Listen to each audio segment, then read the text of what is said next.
What is good, y'all? Welcome back to a brand new video. Welcome back to another game recap. In today's video, we're going to be talking about and recapping the Atlanta Hawks versus Miami Heat playing game.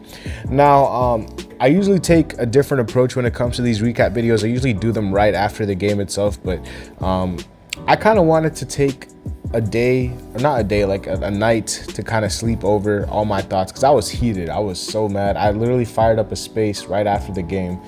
If you guys want to join my spaces, we had about 40 people in there last night. It was juking. I'm not gonna lie. It was like 40 people in there. We were all chopping it up, talking about the Heat. Follow my Twitter in the description, and yeah, if you guys want to, talk anything Heat related, that is the link to do so. The Twitter will be in the description. But I fired up a spaces. I was in there for like an hour and a half. We were just talking and ranting, and a lot of my emotions I kind of let out in there itself. I didn't want to come here and start ranting on a video because I kind of wanted to be a little bit more measured and logical when it came to this recap video, which is why I kind of slept over the game, the loss.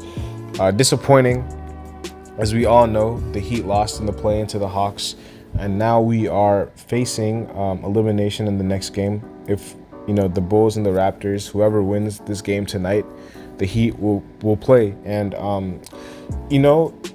there's a lot of stuff to talk about, but make sure y'all like the video, subscribe if you guys are new. Trying to get to 3,000 as soon as possible, and follow my second channel and my Twitter, which will both be in the description. But yeah, we're gonna talk about this game, man. A lot of the ups and downs and pros and cons of last night, and what the future lies for the Miami Heat, going forward. So we all came into the game. A lot of people expected the Heat to take care of business. The Hawks seemed like the easiest matchup for them.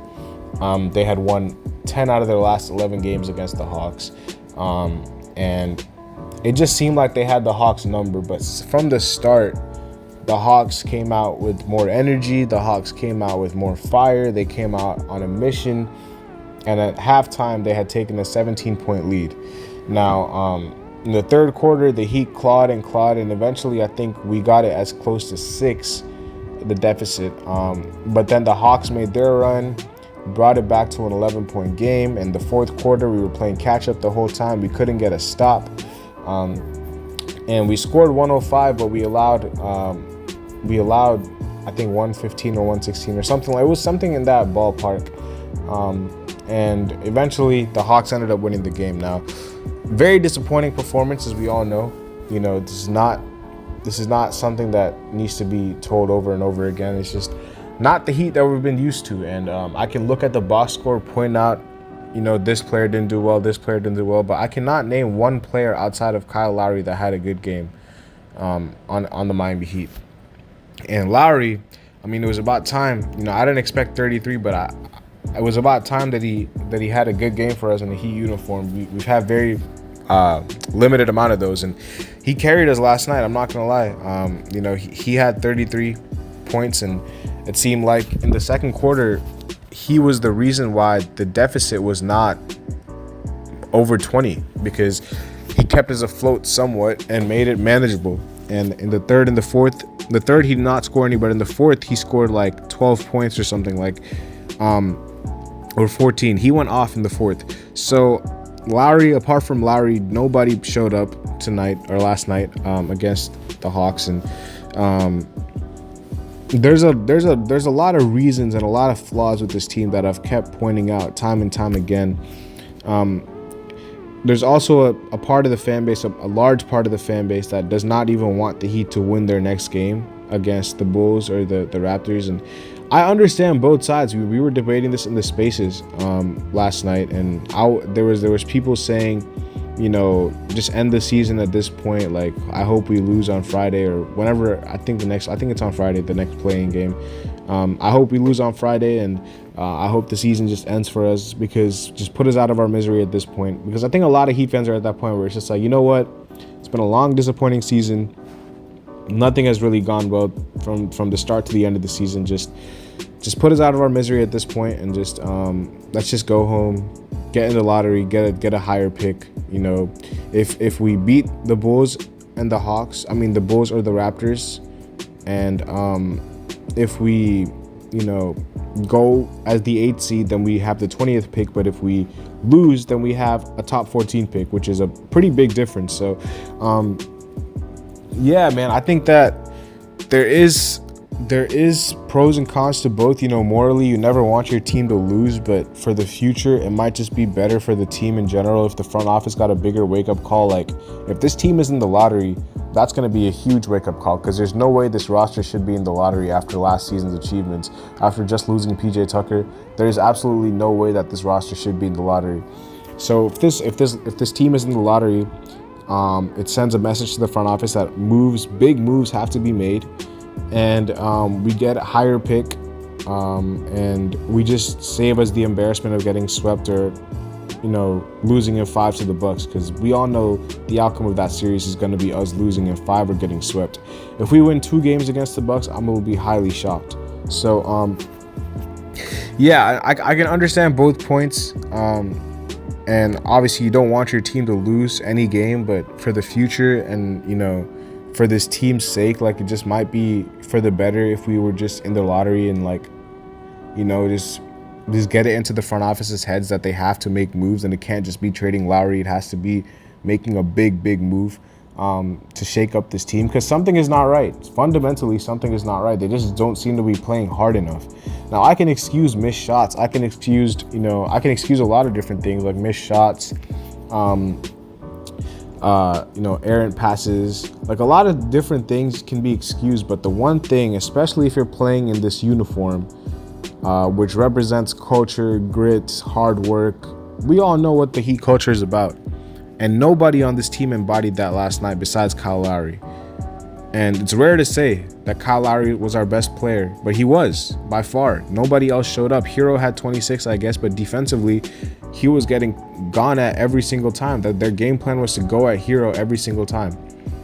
Jimmy was missing open layups. Bam wasn't aggressive.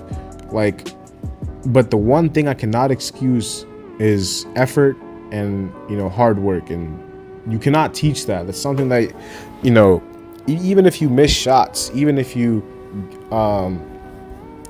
lot of the loose balls, you know, don't go your way, that has to be because of the effort. They had 21 offensive rebounds, if I'm not mistaken.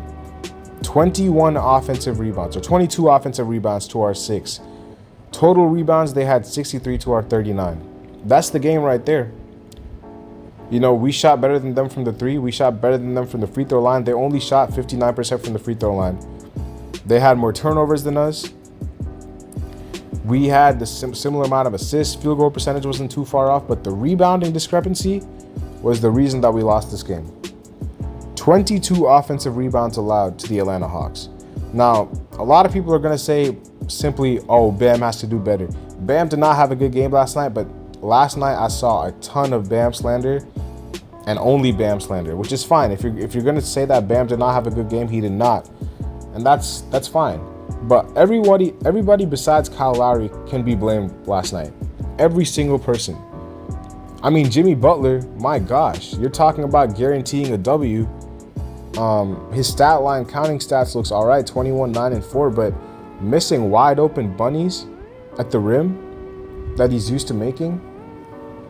You know, defensive lapses from Jimmy, like I've never seen Jimmy like that, where he's just, had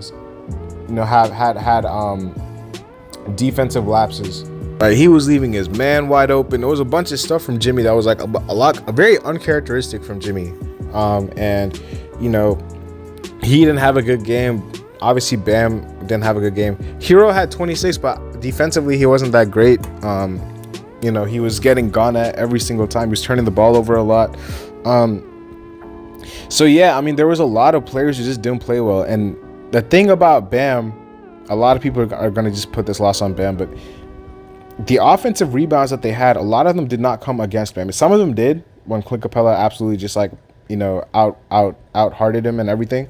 But a lot of them were when, Bam was switched onto the perimeter, and it was the same thing where a guard was on Capella and he was just getting rebound after rebound. So it was more of a collective effort than anything. Like, a lot of guys, even defensively, were getting blown by. It was just not pretty. And I can excuse a lot of things like missed shots and maybe misplaced passes here and there, like due to, I don't know, anything. Like, just like having an off night is fine. Like Jimmy had an off night, but offensively, but defensively, the effort was terrible. People were getting blown by left and right. Caleb Martin, who I said could have been an X factor tonight or last night, was not an X factor. He was terrible. Strus was missing everything. Vincent, unfortunately, had a knee, knock. He hit knees with Collins and somebody else in the fourth quarter. That's why he had to exit the game. And nobody, Oladipo didn't do nothing. Kevin Love came in and allowed 4 quick baskets, and he didn't play the rest of the game. It was just not pretty. It was not pretty. And again, the lack of effort and the lack of heart is just very confusing in a game that is, honestly, this is a must win. Even though we have another playing game to play, if we had won this game, we would have been comfortably the 7th seed, playing against an opponent that probably would have been easier for us. Boston is easier than Milwaukee for us. Let's be honest. And we wouldn't have had to play another game. So again, the lack of effort was just head scratching. Getting out-muscled and out-hearted on the offensive glass. Now, a lot of that is because of the switching scheme. A lot of that is because we're just very small in general. Starting Max Strus at the 4 does not really bode well for a lot of teams.